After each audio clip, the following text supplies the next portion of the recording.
Hello, YouTube. Today we are taking a look at my Angua Uberwald character. She is also a member of the City Watch, for those of you familiar with Terry Pratchett's Night Watch novels. Angua Uberwald is a character who was introduced, I believe, in the second book. It could be as early as the first book, I don't recall. I believe it's the second, though.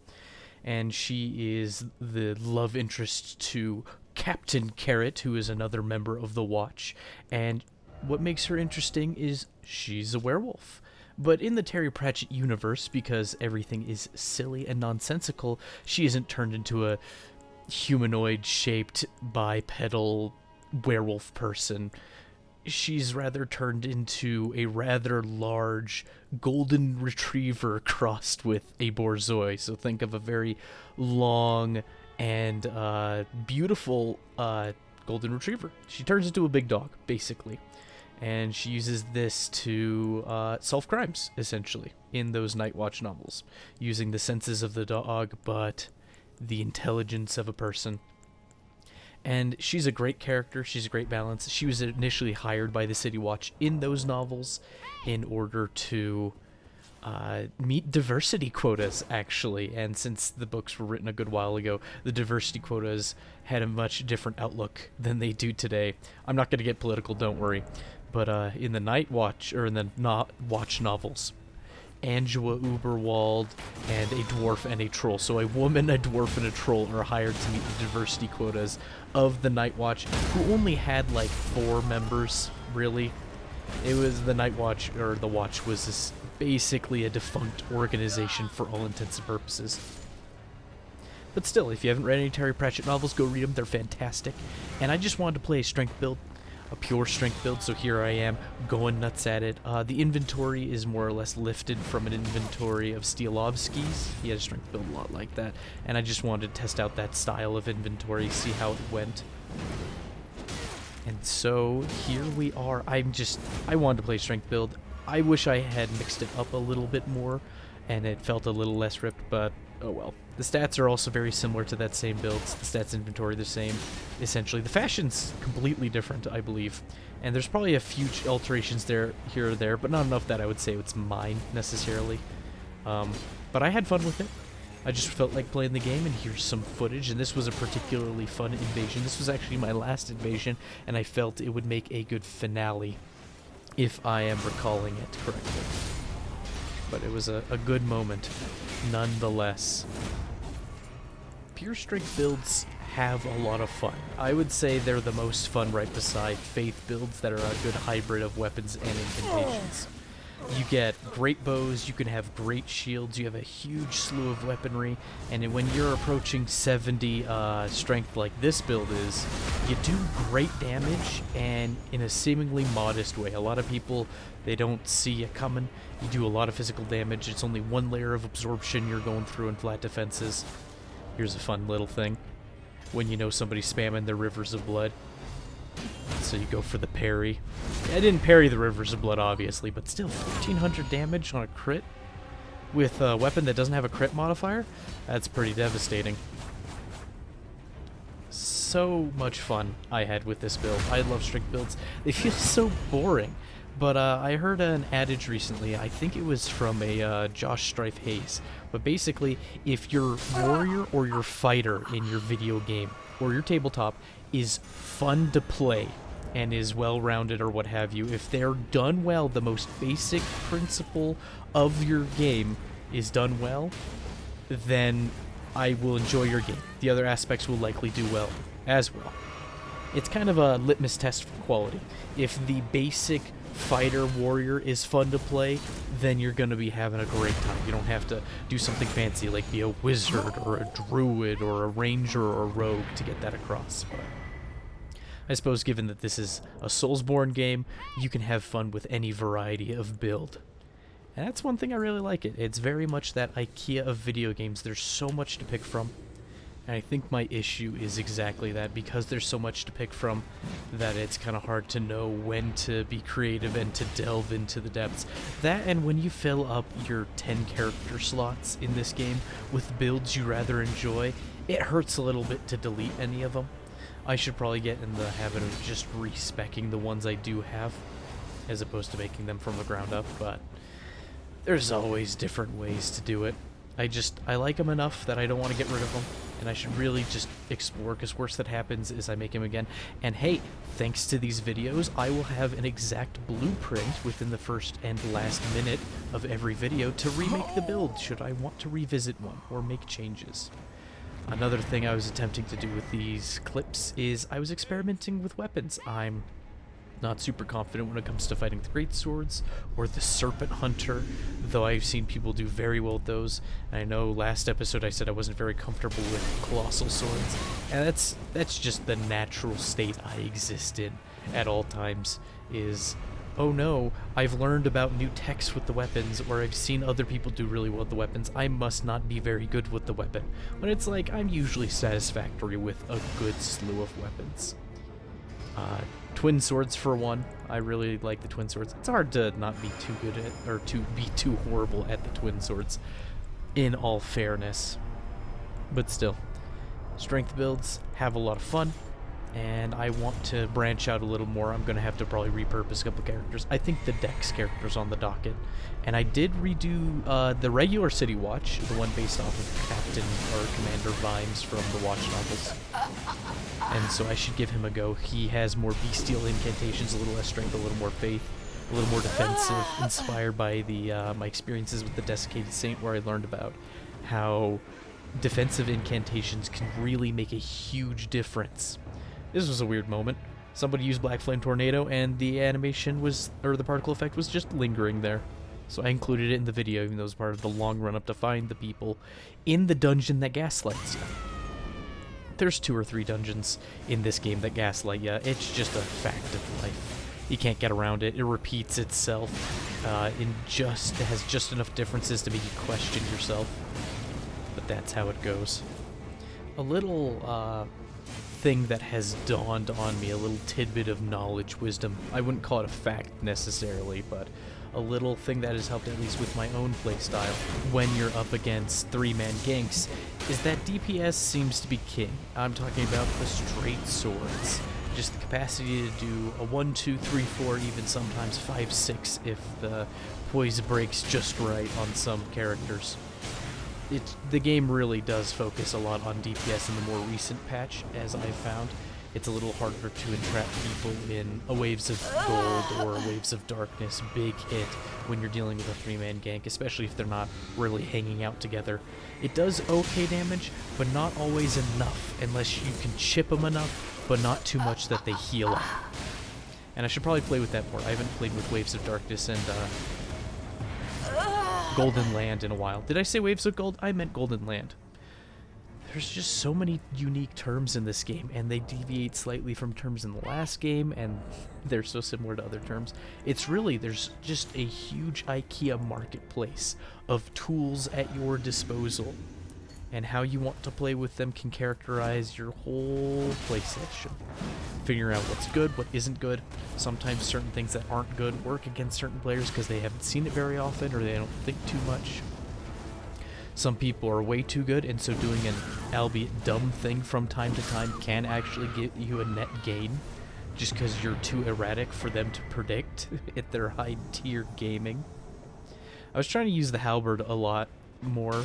It's also one that I haven't played with in a bit, and therefore I feel like I've gotten worse at using. I wanted to get into using halberd rapier, halberd clean rod, and it never came up.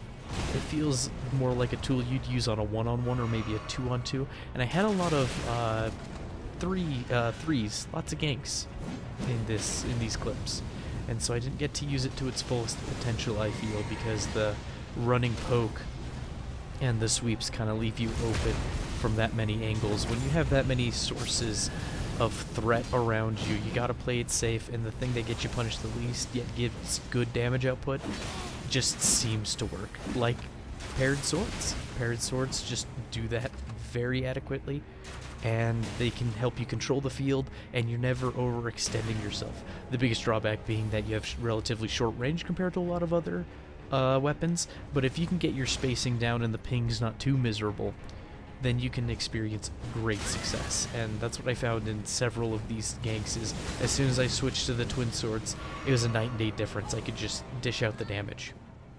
Because it's almost like the halberd in a single hit does, let's say 100% damage, and then the straight sword does 70% of that, or what have you, right, in terms of its damage value. But when you have two straight swords, bada bang, you're doing that 140%, and that's enough to tip the scales. At least per attack interval. Now that's just a rough BS slew of numbers, but that's what it feels like to me. Or the numbers exactly, of course. Still, able to catch people with the twin swords, get them go around corners, and the fight starts to turn. Suddenly it goes from a 3-on-1 to a 2-on-1, and my confidence is bolstered. I can throw some pots, get them to make some mistakes, and be able to catch the guy trying to strafe me. Even though he's able to hit me a whole lot. Good armor, lots of health. Gives me the capacity to make a few dumb decisions and come out on top. I think the next thing for me to decide as a hobbyist content creator is, do I keep making characters with their whole associated builds, or do I take these characters and do funny niche things with them in order to create content?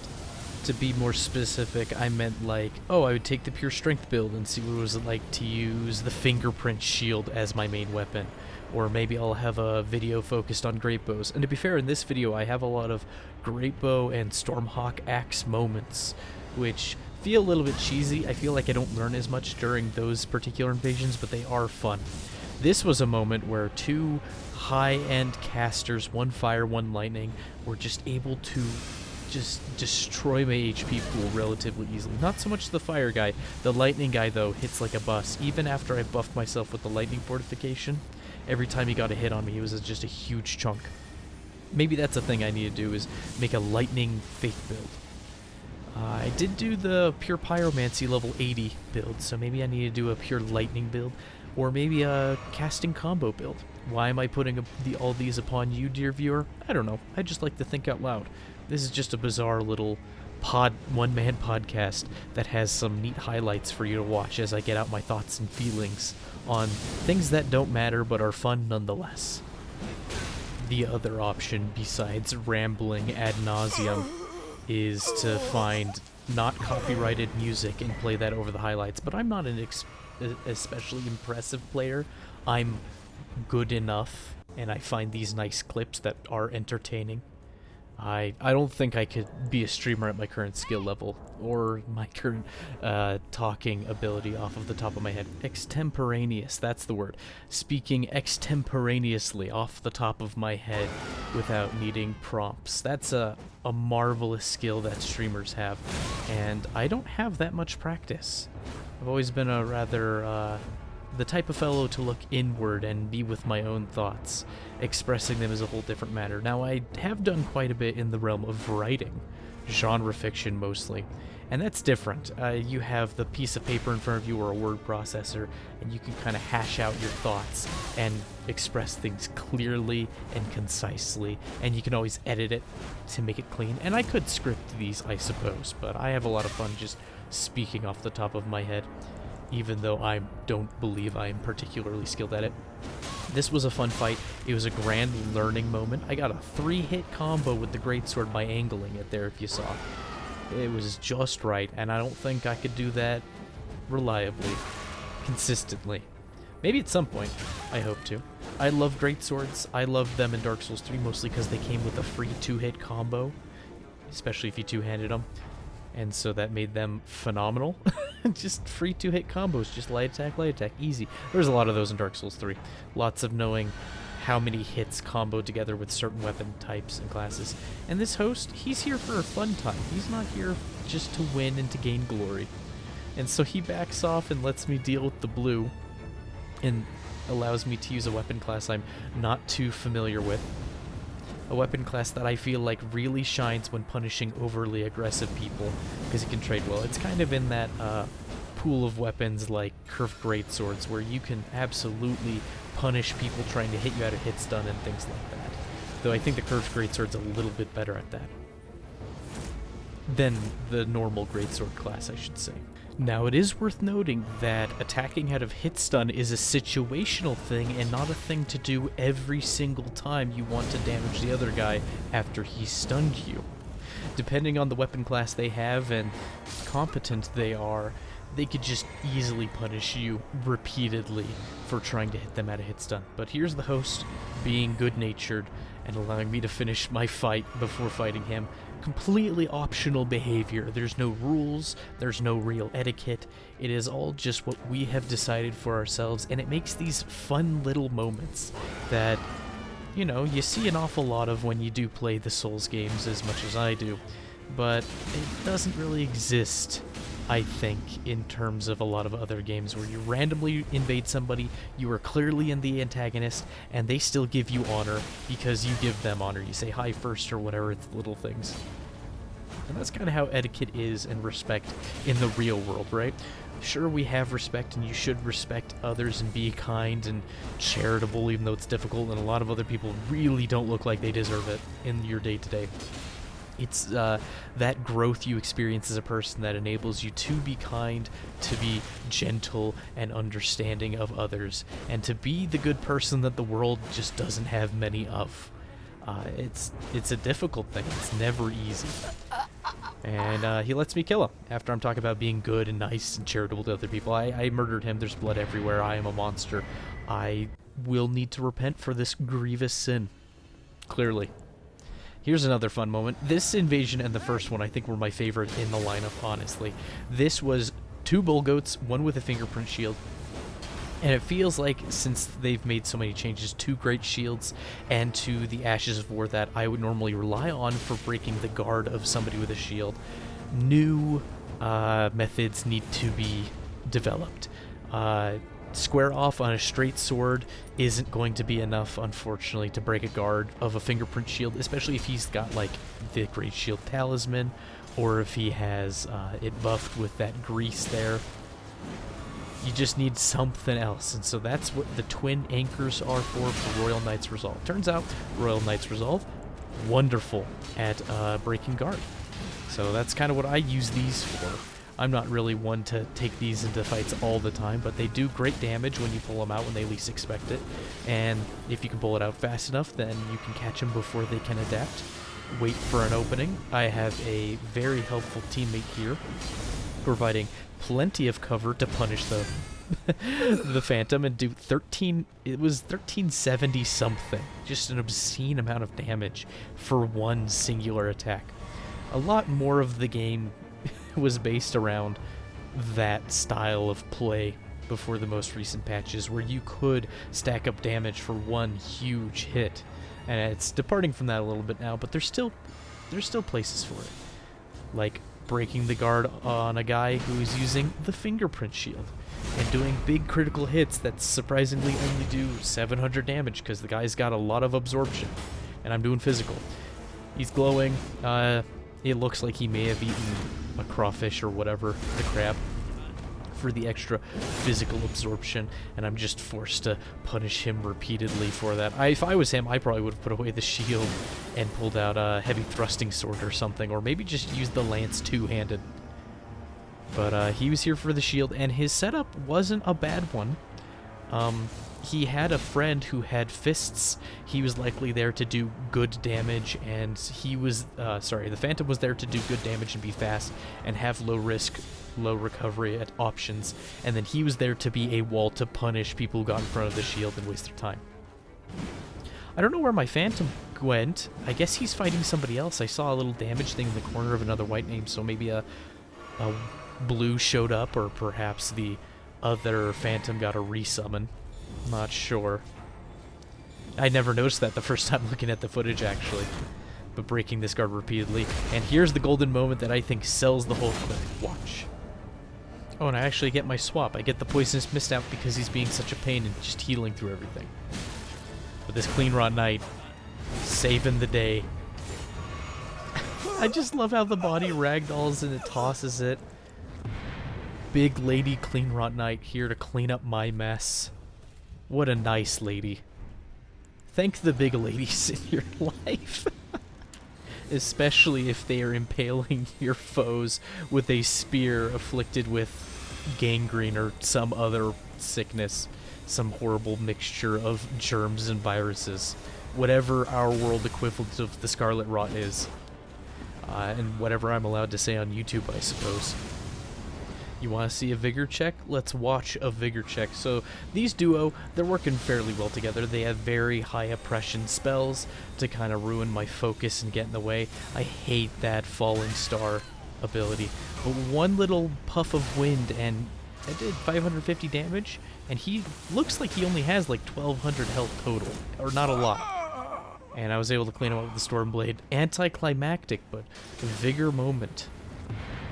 Low vigor moment, I should say.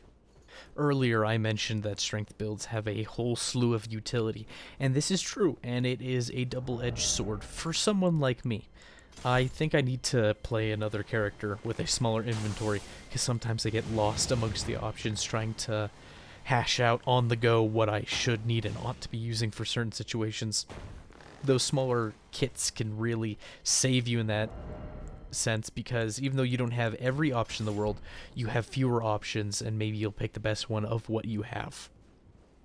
Because sometimes picking something to go with is better than being slow and not picking at all, or wasting your time trying to find the option in a huge cluttered inventory. Now, my inventories have been getting better. I even released a video on inventory management. I hope you go watch it. It's a good time. Also rather ad-libbed, but I think there's good information there, and hopefully enough that you can extrapolate and come up with your own things. But still, as a strength build, you don't get spells, and you don't have the largest selection of incantations by any means, or even a mana pool. But you get great bows, and great bows do everything spells wish they could do. They hit an area, they hit hard, they can rain arrows down from the sky if you're using Radahn's bow, or the great bow with the Ash of War equipped. So you get a lot of options. I should practice with them more. Some people can use them up close and personal and be crazy good with them. I am not such an individual, but I should practice. There's a lot of things I could and should practice with this game. And now that I am trying to create content as a hobby, I find that I don't just play the game. I usually look for an opportunity to record, which kind of changes my outlook. I don't think it makes the game less fun or anything like that, per se. Here's a funny moment. The Stormhawk axe doing justice just for me to get murked by the Mogwin Sacred Spear. Yet again, I have a lot of these great bow clips, unfortunately. They just kind of happen back to back, and they were a great moment, but even if you don't have time to buff, I'm able to vigor check him with a single burst, because he had 870 health in the bracket of level 137, which is where I'm playing this character. Of course, you saw that at the beginning. You were paying attention, weren't you? You're not just listening to the dulcet sound of my voice, just spewing whatever words come to mind, are you? Well, if you are, I really appreciate it, honestly. I'm glad you're here. You're a good friend. Thank you. If anything, being an invader and seeing how effective a great bow can be on people who are not paying attention has just instilled in me this sense of fear whenever I happen to be on the host's side, or the host myself playing the game in the PvE, to just keep an eye out for snipers. My goodness, can a great bow just melt you and your teammates? Like, you gotta stick together, but not too close, but then you also have to keep moving and not stand around too much, but then you also don't want to run into enemies. There's a lot to consider when you're fighting through a world and you have an invader who has it out for you. I included this clip just because I thought it was funny, taking one shot each for each person, and then the host just dies to the bird, and then I'm able to knock the phantom off the cliff.